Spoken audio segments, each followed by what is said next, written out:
Learn how to create, sustain, and scale up your print-on-demand business with the latest tips, guides, and strategies to help you start selling and making money today. Welcome to the Sales on Demand Show. And here's your host, Adam Schneider.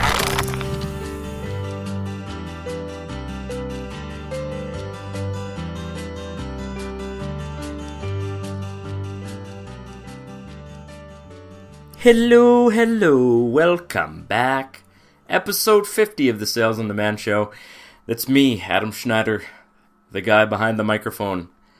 Well, finally, episode 50, and this is a good one, guys. I have picked a topic that is going to be vital, and maybe you think, oh, it's not really a business topic, but I gotta tell you, getting your life straight is important because you can make all of the money in the world. You can win the lottery. You can have rich parents that send you an inheritance or grandparents. And if you don't get your mind straight, if your brain is traveling the wrong track, you will be broke in 5 years. So part of my strategy with this podcast is moving your brain from the poverty mindset to the millionaire mindset. And I know, yes, millionaire mindset. We're not going to be millionaires. Let's just be honest. I'm not going to be a millionaire, at least not in the next little while. But eventually, you can actually save up enough personal wealth to be a millionaire just making a modest income. And owning your own business, running your own business is a huge part of that. It's the way that you get ahead. So, episode 50 is all about evicting debt from your life.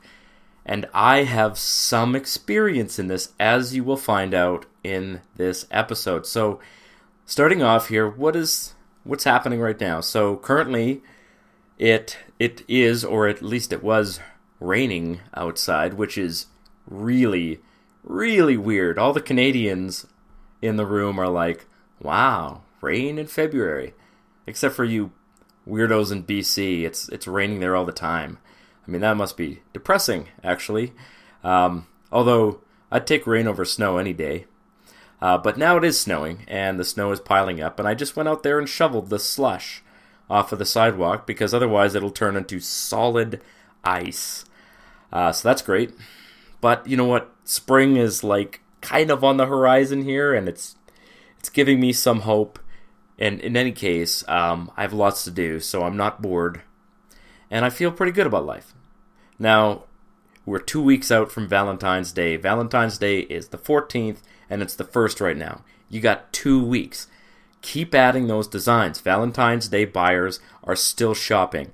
And the men, I think, are going to be late this year, because I've seen dozens of women shopping and a couple of guys here and there.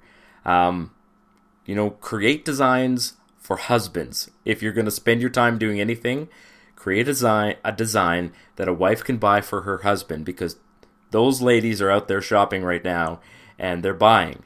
But don't neglect the men. That's still a decent, there's still men out there shopping, but there are more women, and that's just a fact. Sorry, men, but the ladies are beating you this year. So keep adding your designs and just get them up there, because on Gear Bubble, I mean, the last day for so-called guaranteed arrival for Valentine's Day is the 5th to the 7th. So you got about 5 days left here where people probably will get their product on time, although I wouldn't promise it. So, all right, that's it for current events. So let's get into evicting debt, and I'll start. This episode will be me telling you my story, and this is actually quite a story, because I've always thought of myself as being a frugal guy. I go and take showers at work because I don't want to pay for the hot water. That's how German I am about buying things. And my wife will say, "Oh, okay, can we buy another rug for the living room?" And I'm like, what's wrong with the rug we have there now? I don't like spending money unless I'm getting a very tangible benefit from spending that money. All of my cars are paid for. I have the most practical vehicles you could possibly imagine. I even sold my motorcycle, which was, it did bring me a lot of joy to ride that motorcycle, but I see, I wanted to do well at Christmas time and I needed the cash, so I sold the motorcycle. And that's just the kind of person I am. I don't care about stuff. We don't go on expensive vacations, and yet somehow, oops, we ended up in some crazy debt, and we're still paying it off. But, the sun is rising on the horizon of our financial situation. It's never been better than it is right now. But I thought we could talk about debt because debt is the one thing that can almost kill you. And I would say that you could legitimately say that debt does kill people because it causes tremendous amounts of stress.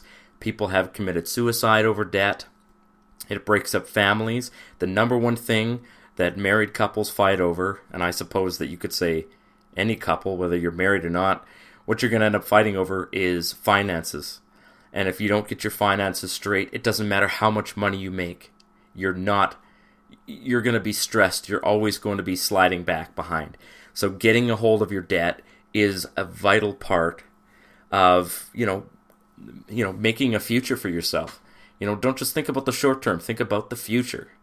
Part of a business is putting your wants to the future and saying, you know what, I don't need this right now. I will wait to buy this thing. So that's one thing that parents are not teaching their children these days is deferred pleasure or deferred, I don't know what you call it.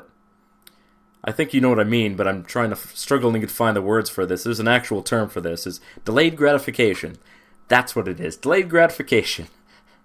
So everybody wants a house now. They want to have a car now, and they're like, well, I don't want a used car.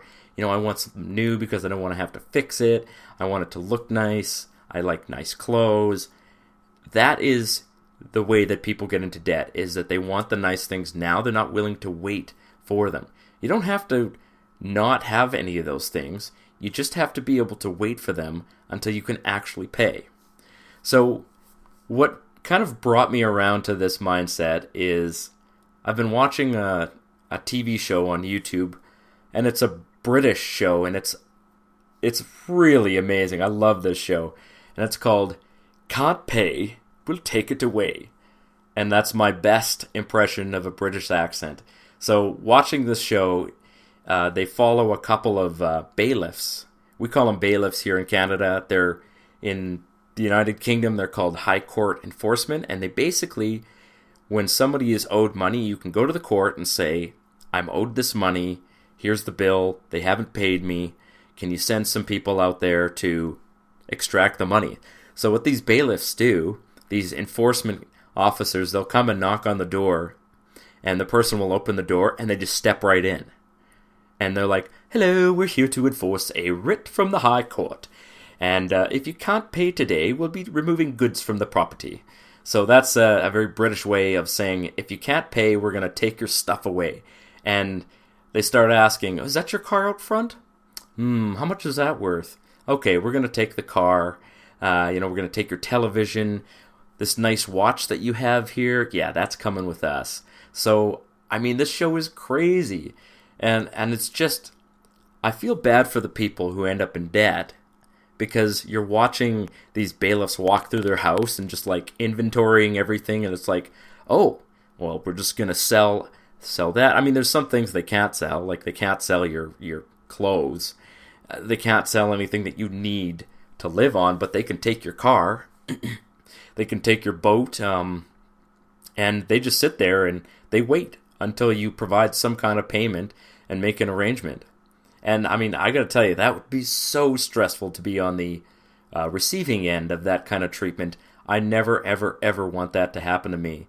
And, several years ago, we made a huge change in our lives that was really the only thing that was going to get us out of debt.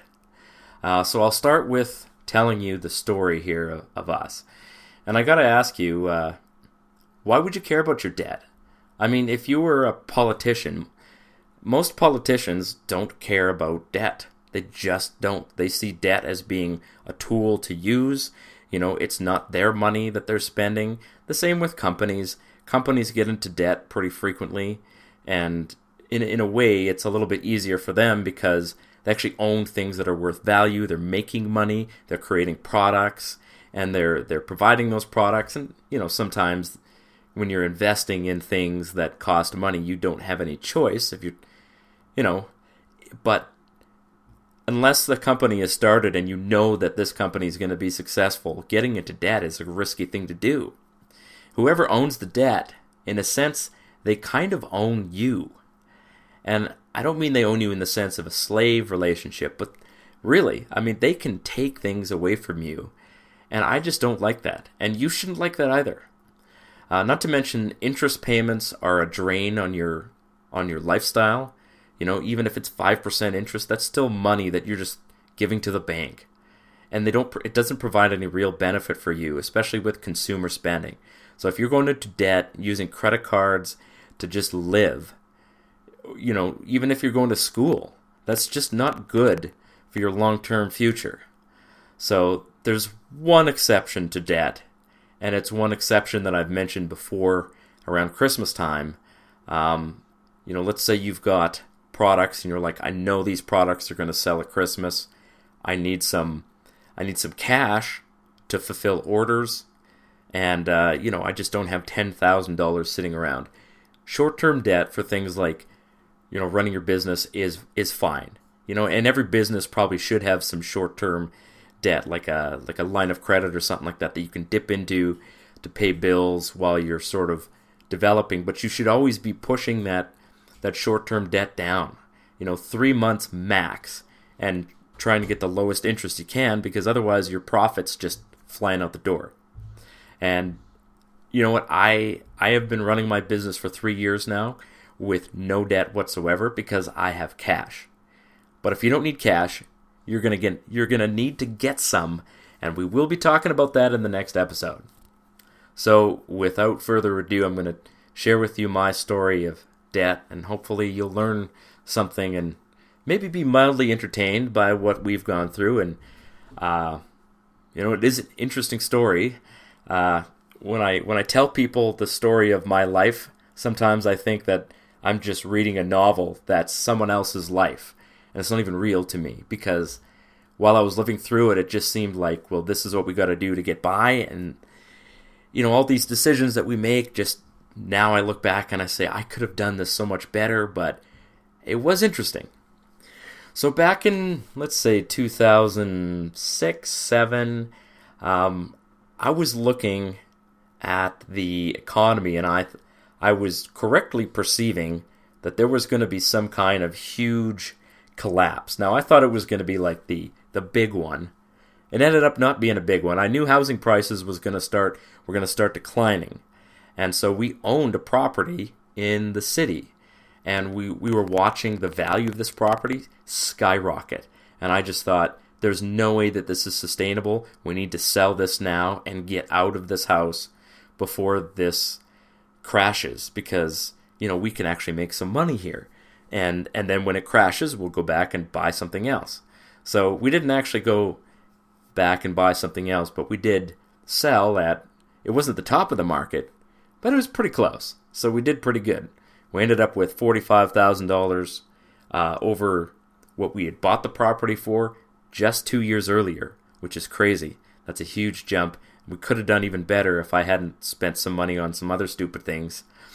The story of my life is just buying stupid things because I had this idea and then it doesn't work out, except for this one thing that I'm doing right now.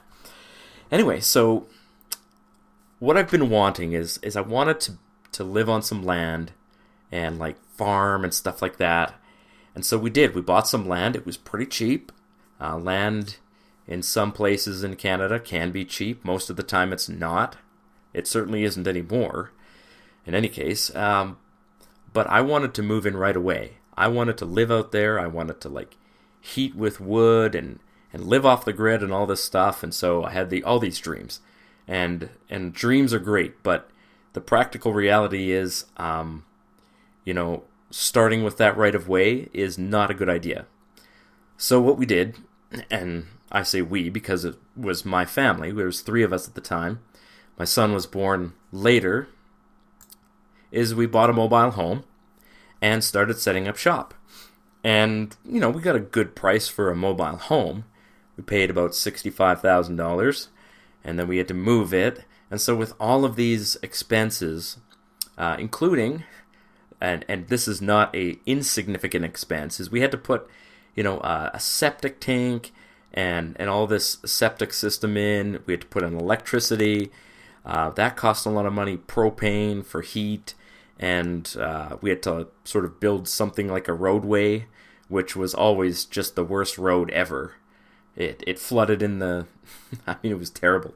But we did it. And in order to get that done, I had to use credit cards, short-term loans, and then even later on, I was using payday loans. And that was a bad thing. That should have been a red flag to me that this isn't working. So now we've got cash, but then even while we were living out there, we would get cash every now and then. I had a good job, and every now and then I'd get like a decent sort of influx of cash. But that didn't help because we were always living beyond our means. And by that I mean debt was consuming a significant portion of my income. And I mean significant. Like the interest payments were just basically, probably over $1,000 a month, maybe even $1,500 just on interest. And that was scary. I'm looking at that and I'm like, there's no way. How are we going to pay this off? And, I just, in 2017, 2018, my wife looked at me and she was like, I can't do this anymore. She's like, I don't want to live in this mobile home. The pipes freeze in the winter, and we're way out in the middle of nowhere. There's no trees out here. It's always windy. And I looked at her, and I was like, yeah, I agree with you. And up until that point, I was doing everything I could to hang on to this, because I thought just one more, just 6 months more and everything's going to change. Just one more year and I can get this working. And I'm like, maybe if I build a basement under the house, everything will be fine. And I was just trying everything to hang on to what I had because I'd already invested so much time into this property. When we got out there, I built a barn. I built corrals. I built so many things. I put probably 4 miles of barbed wire on the fences surrounding the property. I really invested in this property. And I felt like this personal attachment to it. And that personal attachment kept me from seeing that this property was it was holding us back, and that we needed to just get out of that. Instead of trying to fix it, instead of trying to fix a situation that was not fixable, we needed to liquidate. Now, perhaps some of you right now, you're in a situation, you're like, I need to fix this. Listen, sometimes you just cannot fix the situation that you're in, and you need to get out of it. And I'm not trying to suggest, if you've got a marriage that's not going well, that you should just get out of it. Marriages can be fixed, but financial situations can easily be, you can liquidate houses, you can liquidate cars, you can go on structured payment plans for debt. You don't have to marry yourself to a house or to a situation or even to a city if the financial situation is killing you. So we put up everything for sale, and I mean like everything. The whole, the house, the land, everything was for sale, and we did get a buyer. And long story short, the buyer, bought the property, and I basically left almost everything at the property. I'm like, you can run this farm here. And it kills me to know that this happened. But the guy who bought the property, he came in and he knocked down everything that I'd built. And I had built some really, really, really, really nice stuff. I built a barn, and it was a pretty decent sized barn, and it was perfectly good. I didn't use any plans to build it, so, it may not have looked to be the most fanciest barn, but it was solid. I mean, it stood up to 100 km/h winds. We had all this stuff out there, a solar power system and a truck, and he just knocked the whole thing down. He took a chainsaw and he just knocked the barn down, and then he knocked the sheds down. And I'm like, dude, why? Why'd you just knock everything down? And then I'm like, you know what? I don't care. You know what? I like, do what you want. And then I had even left the truck there. I'm like, listen, this was my farm truck. It's a good truck. It's like old, but it can tow 10,000 pounds. Here, use it to work on the farm in the way that you see fit. And it turns out he gave the truck away. And I'm like, okay, you know what? You could have at least told me that you were going to give the truck away. I would have kept it. Whatever. So we literally liquidated everything. And we may have a few, small household items left over, but all of our cars, we replaced them all, everything. I even have a new job. Like, the whole thing changed. And now we're doing really well. This business that I've built now is paying off the rest of the debt. So what we had to do in the end is, all of the money we got from selling the place, we paid off all of the secured debt, but we still had $80,000 in unsecured debt that we needed to do something with. So we had to go on a structured payment plan, and it smashes my credit into smithereens. But I'm okay with that because I don't need credit, at least not right now. I have cash, and cash is king. You might think that your credit rating is super duper important and you'll do whatever it takes to not destroy your credit rating. And you know what? That's true. Sometimes your credit rating does help you get things like, well, it's hard to get a phone without a good credit rating. And it was actually challenging for us to sign up for electricity and gas in our new rental house with the credit rating that I had. They're like, well, we need a deposit. So I'm like, fine. Here's $200.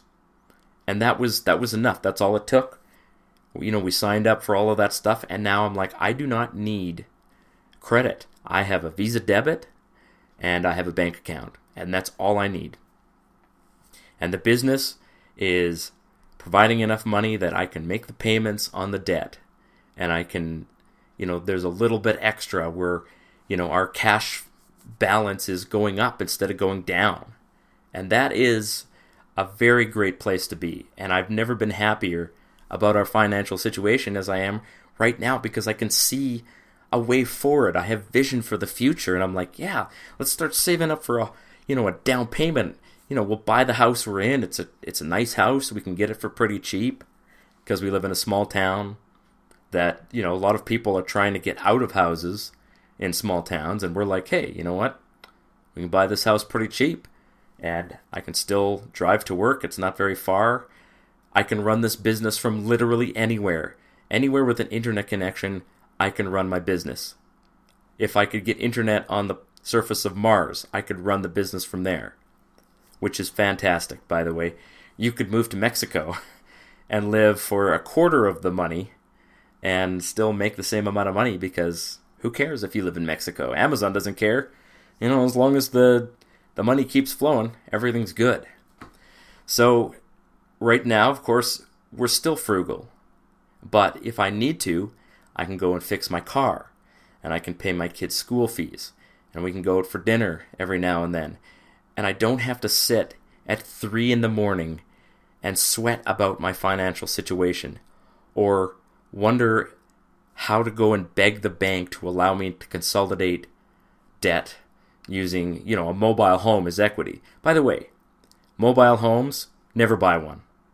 They're terrible as equity. They are awful. No bank wants to finance a mobile home because they're just not a great investment.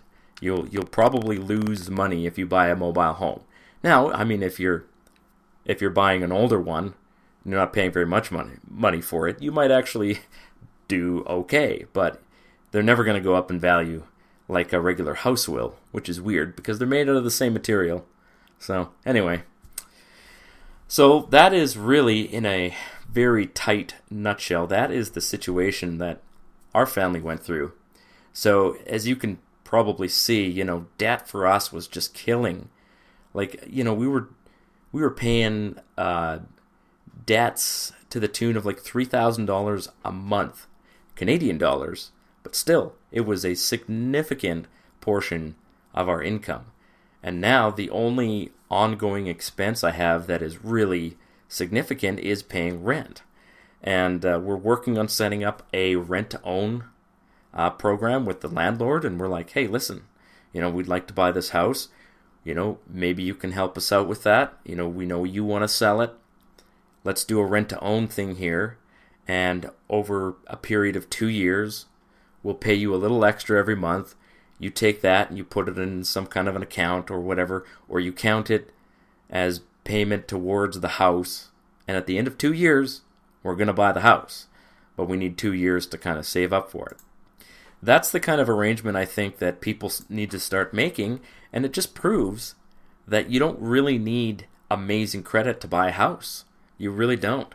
I mean, there's a lot of options besides, having really good credit. There's buying a very less expensive house, and there's not buying a house at all. You can rent.